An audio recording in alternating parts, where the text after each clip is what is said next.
Pengertian perkembangan. Yang pertama, menurut Harlock, perkembangan adalah serangkaian perubahan progresif yang terjadi akibat dari proses kematangan dan pengalaman. Perkembangan berkaitan dengan perubahan kualitatif dan kuantitatif. Yang kedua, menurut Santrop, perubahan adalah pola gerakan atau perubahan yang dimulai dari pembuahan dan terus berlanjut sepanjang siklus kehidupan.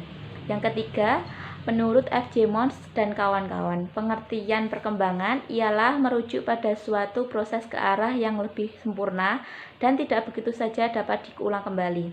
Yang keempat, menurut Chaplin, pengertian perkembangan yaitu yang pertama, perubahan yang berkesinambungan dan progresif dalam organisme dari lahir sampai mati. Yang kedua, pertumbuhan. Yang ketiga, perubahan dalam bentuk dan dalam integrasi dari bagian jasmaniah ke dalam bagian fungsional. Yang terakhir, kedewasaan atau kemunculan pola-pola asasi dari tingkah laku yang tidak dapat dipelajari.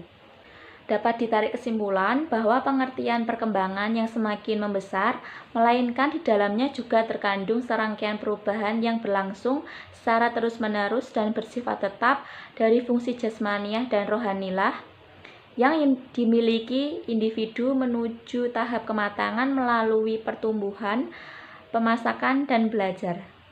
Yang selanjutnya adalah ciri-ciri perkembangan. Yang pertama, terjadinya perubahan dalam aspek fisik yang meliputi perubahan berat badan dan organ-organ tubuh, dan aspek psikis, misalnya matangnya kemampuan dalam berpikir, mengingat, dan berkreasi.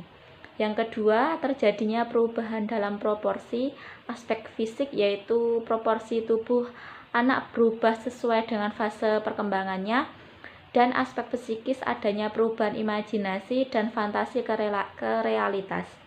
Yang ketiga, lenyapnya tanda-tanda yang lam, seperti tanda-tanda fisik atau misalnya lenyapnya kelenjar timus, yakni kelenjar pada anak.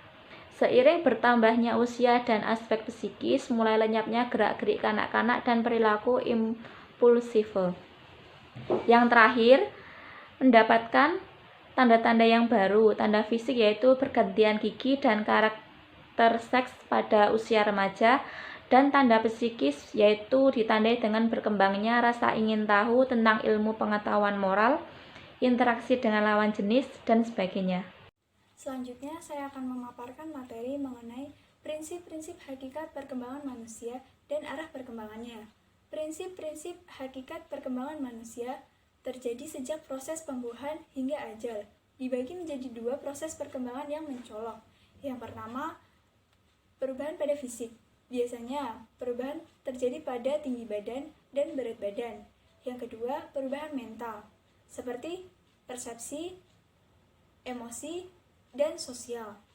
Menurut Harlock, perkembangan dibagi menjadi 9. Yang pertama, dasar-dasar pemula sikap kritis, yang dimana persekolahan merupakan tahap penting bagi anak karena berpengaruh bagi perkembangannya. Yang kedua, peran dan kematangan belajar. Biasanya berasal dari warisan genetik orang tuanya. Namun, anak dapat berusaha dan berlatih agar memperoleh kemampuan yang diwariskan oleh genetik tersebut. Yang ketiga, mengikuti pola tertentu yang dapat diramalkan. Misalkan, perkembangan motorik akan mengikuti hukum arah perkembangan, yaitu perkembangan yang menyeluruh dalam struktur dan fungsinya. Yang keempat yaitu semua individu berbeda. Setiap individu mempunyai perkembangan yang berbeda. Meskipun anak kembar, anak-anak penakut tidak sama reaksinya dengan anak-anak agresif. Oleh sebab itu, perkembangan pada tiap manusia berbeda-beda. Selanjutnya yang kelima, setiap perkembangan mempunyai perilaku karakteristik, di mana karakteristik dalam perkembangan berlaku baik untuk perkembangan fisik maupun mentalnya. Misalkan, anak yang pandai dan anak yang tidak pandai akan mengikuti proses perkembangan yang sama sesuai anak lainnya. Yang keenam, setiap tahap perkembangan manusia mempunyai resiko. Hal yang menyebabkan resiko dalam perkembangan yaitu lingkungannya itu sendiri, di mana dampaknya mengakibatkan tergantungnya penyesuaian fisik, psikologis, dan sosial. Yang ketujuh, perkembangan dibantu oleh rangsangan. Perkembangan akan belajar sebagaimana mestinya jika ada bantuan berbentuk stimulus dari lingkungannya itu sendiri. Yang kedelapan yaitu perkembangan dipengaruhi oleh budaya. Hidup dalam budaya yang membedakan sikap dan permainan yang pantas terhadap anak-anak, laki-laki dan perempuan akan berpengaruh terhadap perkembangan nantinya. Yang kesembilan yaitu harapan sosial pada setiap tahapan perkembangan, di mana orang tua dan masyarakat memiliki harapan tertentu pada tiap perkembangan anaknya. Saya akan membahas terkait tahap-tahap perkembangan. Menurut Rousseau, beliau membagi tahap perkembangan menjadi 4 tahap. Yang pertama, masa bayi, yaitu usia 0-2 tahun, di mana bayi mengalami dunia langsung lewat inderanya. Mereka juga hanya merasakan panas, dingin, enak, ataupun sakit. Yang kedua, masa kanak-kanak awal, yaitu usia 2-12 tahun. Nah, masa ini dimulai ketika anak memiliki independensi baru. Mereka masih melekat pada hal-hal yang berbau konkret dan belum bisa memahami hal-hal yang bersifat abstrak. Yang ketiga adalah masa kanak-kanak akhir, yaitu usia 12-15 tahun. Nah, masa ini merupakan masa transisi dari masa kanak-kanak ke masa dewasa. Nah, yang terakhir, yang keempat, masa dewasa, yaitu usia 15 tahun sampai akhir hidup. Nah, anak mulai merasa malu berhadapan dengan lawan jenis karena kesadarannya terhadap perasaan seksual yang mulai meningkat. Para ahli terkait fase tahapan perkembangan itu dapat dibagi menjadi 3.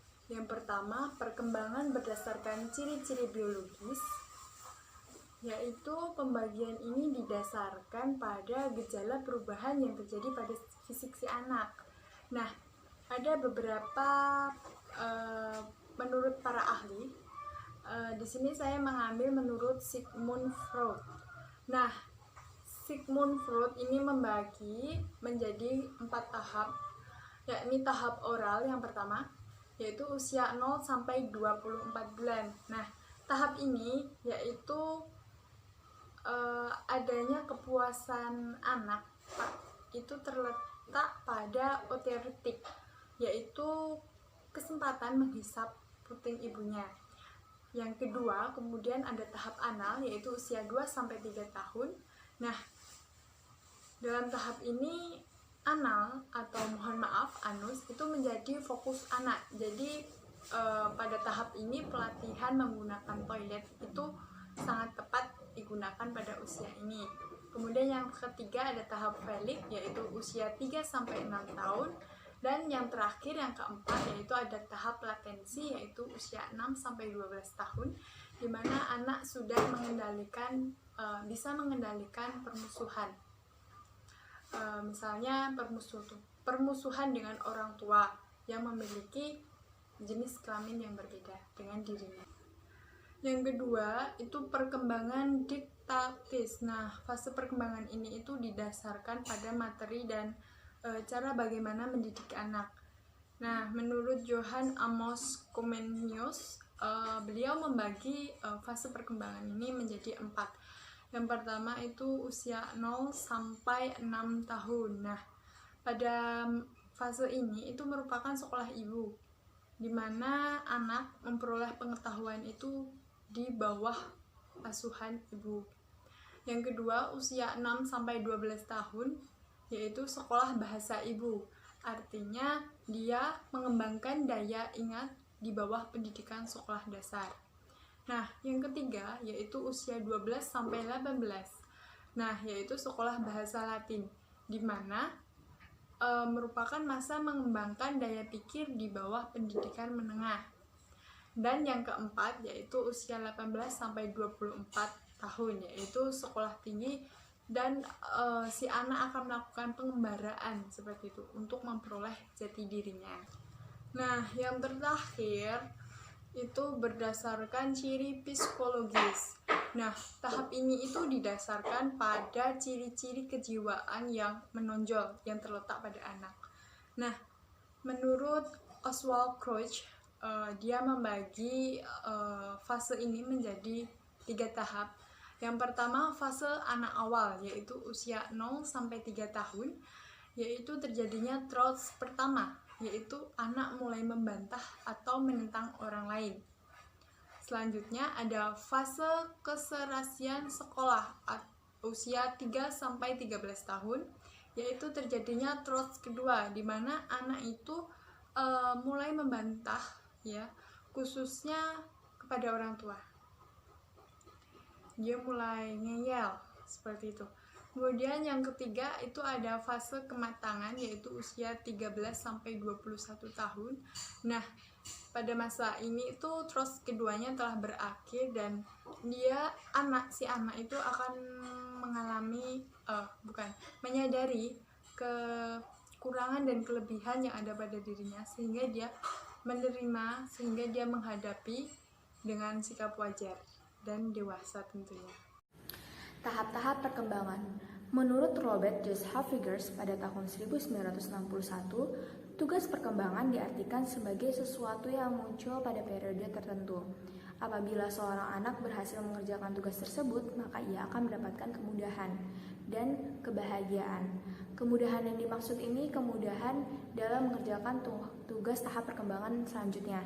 Dan sebaliknya, apabila ia gagal, ia tidak merasa bahagia dan akan mengalami kesulitan dalam mengerjakan tugas perkembangan berikutnya. Dan menurut Robert Joseph Figures, tahap-tahap ini dibagi menjadi 5 tahap, yaitu pada masa kanak-kanak, pada masa anak sekolah, pada masa remaja, pada masa dewasa awal, dan pada masa dewasa akhir atau madya. Tugas perkembangan pada masa awal. Tugas perkembangan pada masa awal contohnya 1. Toilet training. Pada hakikatnya toilet training itu mengajarkan sang anak mengenai buang air besar dan buang air kecil, tetapi yang dapat diterima secara rasional atau secara sosial. Contohnya, sang anak diajarkan untuk buang air besar dan buang air kecil di WC, tidak di tempat yang terbuka. Yang kedua, belajar mengenal perbedaan antar jenis kelamin. Seorang anak mulai memahami tingkah laku yang berbeda antar jenis kelamin yang satu dan lainnya. Sang anak mulai belajar memposisikan diri sesuai dengan jenis kelamin yang ia punya. Yang ketiga, belajar berjalan. Yang keempat, belajar makan makanan padat. Yang kedua, masa anak sekolah, rentan umurnya 6-12 tahun. Yang pertama itu tugasnya belajar ketangkasan fisik untuk bermain. Karena di saat umur-umur segitu, perkembangan kognitif anak sedang pesat-pesatnya. Yang kedua, bergaul dengan teman sebaya. Sang anak mulai tahu nih, mana nih teman-teman sekolahnya, mana teman rumahnya, mana teman lesnya, maupun keluarganya yang sebaya. Yang ketiga, belajar peranan fisik jenis kelamin. Sang anak mulai diberitahu bagian-bagian vital mana yang pribadi yang hanya boleh disentuh oleh ibu, ayah, dan dirinya saja. Yang keempat, mengembangkan dasar-dasar membaca dan menulis dan berhitung. Yang ketiga yaitu pada masa remaja, yaitu rentan umurnya kira-kira umur 12 tahun sampai 21 tahun.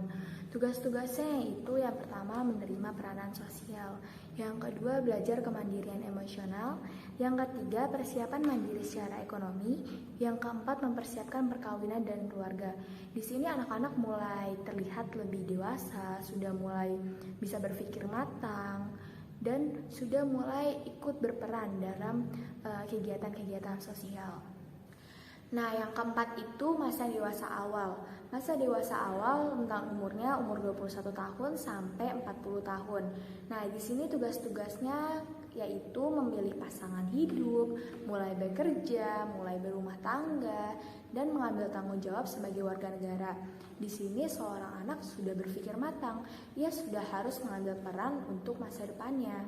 Dan yang terakhir, manusia dengan usia madya atau dewasa akhir. Di sini rentan umurnya 41 ke atas. Tugas-tugasnya yaitu yang pertama sudah mulai nih membantu anak-anak remaja menjadi orang dewasa yang bertanggung jawab dan bahagia.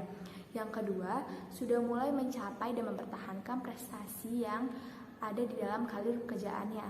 Yang ketiga, mulai mengembangkan kegiatan-kegiatan pengisi waktu senggang yang dewasa. maksudnya yang bermanfaat ya. Yang terakhir, mencapai tanggung jawab sebagai warga negara secara penuh. Di sini, seorang anak tidak lagi memikirkan dirinya, tetapi memikirkan sosialnya, bagaimana cara membantu lingkungan sekitarnya, bagaimana menjadi manusia. Baik, saya akan mempresentasikan tentang perkembangan perilaku konatif. Perkembangan perilaku konatif adalah suatu dorongan, keinginan, atau kemauan yang menjadi penggerak perilaku seseorang yang bersumber dari motivasi internal dan eksternal. Ciri-ciri orang yang punya gejala konatif. Yang pertama, gejala kemauan. Gejala kemauan merupakan suatu dorongan dari dalam yang khusus dimiliki oleh manusia. Yang kedua, gejala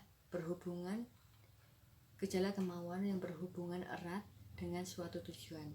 Dan yang ketiga, gejala kemauan. Gejala kemauan merupakan sebagai pendorong timbulnya perbuatan yang didasarkan atas sebagai pertimbangan. Nah, demikian tadi presentasi